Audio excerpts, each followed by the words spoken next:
Rajesh law centre में आप लोगों का स्वागत है। आज हम लोग सामाजिक न्याय की स्थापना के लिए देश में व्याप्त सामाजिक बुराई को दूर करने के लिए बनाया गया अनुसूचित जात एवं जनजात अत्याचार निवारण अधिनियम कानून के बारे में अध्ययन करेंगे। इस पे हम लोग पहले से ही 3 वीडियो देख चुके हैं। आज हम लोग अध्याय 3 के बारे में अध्ययन करेंगे। जैसा कि इस अध्याय का उल्लेख धारा 10 से 13 तक में किया गया है और इस अध्याय को निष्कासन के नाम से जाना जाता है। निष्कासन, अगर मैं कहूँ तो जो गुंडा एक्ट बनाया गया है उत्तर प्रदेश में, स्पेशल लोकल लॉ है, वह गुंडा एक्ट के समकक्ष इस चैप्टर का उल्लेख किया गया है। गुंडा एक्ट का भी मतलब होता है कि कुछ अपराधों की दशा में डीएम एसडीएम को ये पावर होता है किसी व्यक्ति को जिला बदल कर देना, यानी जिले से दूसरे जिले में जाने का आदेश दे देना। ठीक है, एक निश्चित अवधि के लिए दिया जा सकता है। ठीक वैसे ही अनुसूचित जाति एवं जनजाति निवारण अधिनियम के तहत अगर ऐसा क्षेत्र जिसे अनुसूचित क्षेत्र घोषित किया गया है, अगर कोई व्यक्ति वहाँ इस अधिनियम के अनुसार अपराध करने वाला है तो उसे विशेष न्यायालय को ये पावर दिया गया है कि वो विशेष न्यायालय अर्थात तो सेशन न्यायालय उस व्यक्ति को उस क्षेत्र में एक निश्चित समय के लिए जाने से रोक दे, और यदि वो उस आदेश का उल्लंघन करता है या नहीं जाता है या समय से पहले चला आता है तो उसके लिए पर्याप्त दंड की व्यवस्था की गई है। आज हम लोग इसी अध्याय की चर्चा करेंगे। तो धारा 10 निष्कासन का आदेश होता है, 11 में आदेश ना मानने पे प्रक्रिया है, 12 में जिस व्यक्ति को निष्कासित किया गया है उसका होलिया लिया जाना, उसका फोटो लिया जाना, उसका माप लिया जाना, जिससे वो व्यक्ति वहां कहीं दिखे तो लोग बता सकें कि साहब वो व्यक्ति फिर आ गया है अंदर, तो पहचान रहेगी तभी तो लोग पहचान पाएंगे उसको। ठीक है, तो 12 में होलिया लिया जाना और 13 में दंड लिखा है, यानी धारा 10 में निष्कासन का आदेश दिया जाता है। एक तरह से कह सकते हैं इसे क्षेत्र बदल कहते हैं। ठीक है, जिला बदल नहीं कह सकते, क्षेत्र बदल, उस क्षेत्र से बदल कर दिया जाता है, उस क्षेत्र में जाने से रोक दिया जाता है। तो धारा 10 में आदेश दिया जाता है, 13 में ना मानने पे दंड लिखा हुआ है, और 10 में आदेश का निष्पादन 11 में करवाया जाता है और उस व्यक्ति का हुलिया या फोटो 12 में लिया जाता है। बहुत सिंपल कानून है, तो हम लोग इसको एक एक करके देखेंगे। ठीक है, हाँ, चैनल को आप लोग जरूर सब्सक्राइब कर लीजिएगा। ठीक है, बेल आइकन दबा दीजिएगा, क्योंकि इससे जुड़े हुए वीडियो चाहे SC/ST एक्ट से हो वो सब आपके पास डायरेक्ट पहुंचते रहेंगे। इसके साथ ही साथ हम लोग और भी जो माइनर लॉ हैं उन पे भी वीडियो बनाएंगे, और अन्य विधियां जो मेजर एक्ट हैं, चाहे आपका CRPC हो, IPC हो, CPC हो, एविडेंस हो, जो भी संबंधित विषय हैं, या रिजर्वेशन को लेकर के है, उत्तराधिकार को लेकर के है, चाहे वो मुस्लिम उत्तराधिकार हो, हिंदू उत्तराधिकार हो, जितने भी विधियां हैं, ठीक है, सब पे धीरे धीरे वीडियो बना के ऐसे ही डाला जाएगा। आप लोग ठीक है चैनल से जुड़े रहिए और इसका अधिक से अधिक लाभ लेते रहिए। अगर किसी को कोई दिक्कत आती है, ठीक है, तो वो कमेंट बॉक्स में भी जाके कमेंट लिख सकता है और हमारे नंबर पे कॉल भी कर सकता है, क्योंकि उसमें कॉन्टैक्ट नंबर भी आपको दिया गया है, तो अलग से बताने की जरूरत नहीं है। आइए हम लोग देखते हैं यहाँ आदेश कौन देता है।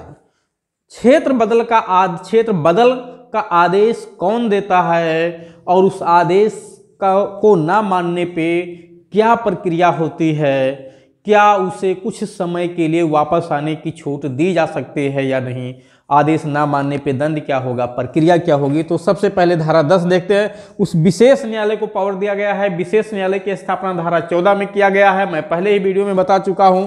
ठीक है, ये इस पार्ट पे, ठीक है, भाग नंबर 4 है। ठीक है, चौथा भाग है, यानी वीडियो संख्या 4 है। तो धारा 10 में विशेष न्यायालय को ये पावर दिया गया है कि वो चाहे पुलिस रिपोर्ट पे या परिवाद पे जैसा भी उसका समाधान हो जाए, ठीक है, निर्दिष्ट क्षेत्र में, निर्दिष्ट क्षेत्र मतलब अनुच्छेद 244 या इसी अधिनियम की धारा 21 की उपधारा 2 के खंड 7 के अधीन पहचान किए गए क्षेत्र में, यानी घोषित किए गए क्षेत्र में, वो कौन से क्षेत्र होते हैं जो अनुसूचित क्षेत्र या अनुसूचित जनजाति क्षेत्र होते हैं, जहां इन लोगों की आबादी होती है, जहां ये लोग रह रहे हैं, उस क्षेत्र को निर्दिष्ट किया गया है कि वो कौन सा क्षेत्र है। तो कहाँ घोषित किया गया है? अनुच्छेद 244 में या इस अधिनियम की धारा 21 की उपधारा 2 के खंड 7 के अधीन घोषित किया गया। अगर उस क्षेत्र में इस अधिनियम के तहत किसी अपराध की होने की संभावना है और ये क्लियर हो रहा है, स्पष्ट हो रहा है कि कोई व्यक्ति वहां यह अपराध करेगा, तो ऐसे व्यक्ति को इस विशेष न्यायालय को यह पावर दिया गया है कि वो वहां एक निश्चित समय के लिए जाने से रोक लगा दे, उस रास्ते से गुजरने से रोक लगा दे, उस क्षेत्र में आने जाने से रोक लगा दे। ठीक है, ये रोक अधिकतम 3 साल तक के लिए हो सकता है, इससे ज्यादा नहीं। मिनिमम 1 महीना, 2 महीना, 4 महीना, 6 महीने के लिए भी हो सकता है, लेकिन अधिकतम 3 साल के लिए हो सकता है। हाँ, जिस व्यक्ति के खिलाफ आदेश दिया, हो सकता है कि ऐसा दिया गया आदेश पर्याप्त आधार ना रहे हों, तो उस व्यक्ति को रिव्यू करने की पावर है। ठीक है, यानी सेम कोर्ट में उसी विशेष न्यायालय के यहाँ आदेश दिए जाने की 30 दिन के भीतर उस कोर्ट से ये प्रार्थना कर सकता है कि साहब जो आदेश दिया गया है कि अपराध मैं करने वाला था, ऐसी कोई सूचना नहीं है, सूचना निराधार है, और आदेश को वापस ले लिया जाए। तो न्यायालय समझे तो 30 दिन के भीतर उसके समक्ष रिवीजन किए जाने पे अपने आदेश को वापस भी ले सकता है। नहीं वापस ले जाएगा तो जितनी अवधि तक के लिए दिया गया है उसे बाहर रहने के लिए, उतने समय तक उसे बाहर रहना होगा। अगर वो आदेश नहीं मानता है तब क्या प्रक्रिया होगी? तो आदेश ना मानने पे प्रक्रिया 11 में लिखा हुआ है कि वो विशेष न्यायालय उसे पुलिस अधिकारी से गिरफ्तार करवा के और आवश्यक बल प्रयोग के साथ उस क्षेत्र से बाहर जाने का आदेश करवा सकता है। ये पावर दिया गया है इसे उपधारा 1 में। 2 में उसे प्रतिभूत सहित या रहित बंध पत्र पे, यानी जो है उसके पर्सनल बॉन्ड पे या जो है विद सियोरिटी भरने पे, जो है जिसको कहते हैं जमानत सहित या रहित बंध पत्र निष्पादित करने पे कुछ समय के लिए जो भी कोर्ट निर्धारित करेगा उतने समय के लिए उसे वापस आने की छूट दी जा सकती है, लेकिन ये अवधि अस्थायी होगा, टेम्पोररी आदेश होगा, कोई परमानेंट आदेश नहीं होगा। और जैसे ही वो अवधि पूरी हो जाएगी, जितने समय के लिए उसे अस्थायी रूप से आने की छूट दी गई है, उसे वापस जाना होगा।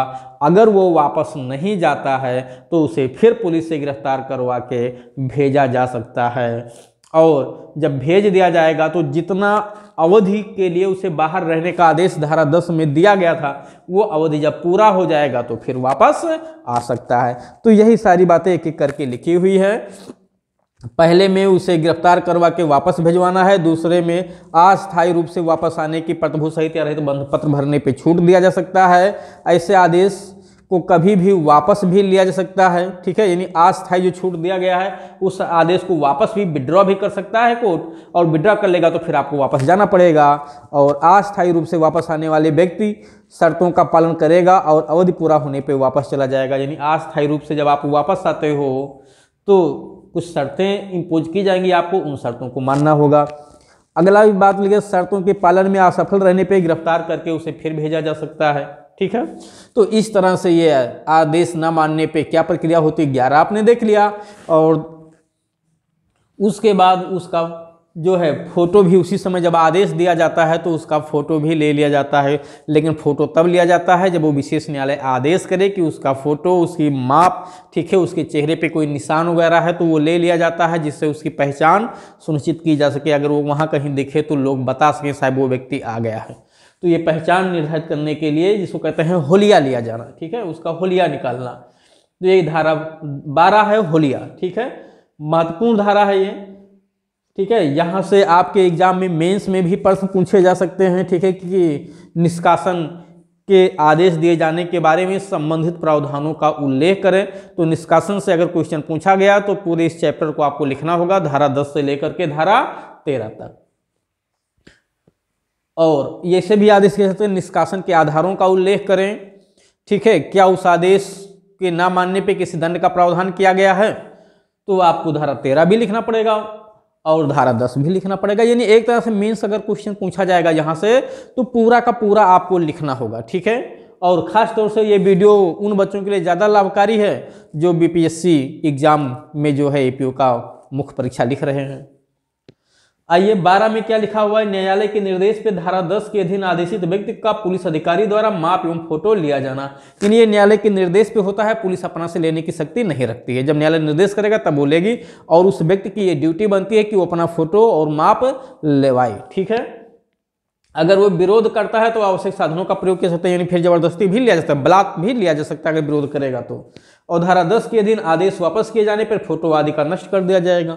ठीक है, जब धारा 10 के अधीन जो आदेश दिया गया है उसे क्षेत्र से बाहर रहने के लिए, वो आदेश वापस ले लिया जाए या समय खत्म हो जाए तो जो भी उसका हुलिया के लिए रिकॉर्ड लिया गया है वो सब नष्ट कर दिया जाएगा। ठीक है, तो इस तरह से अध्याय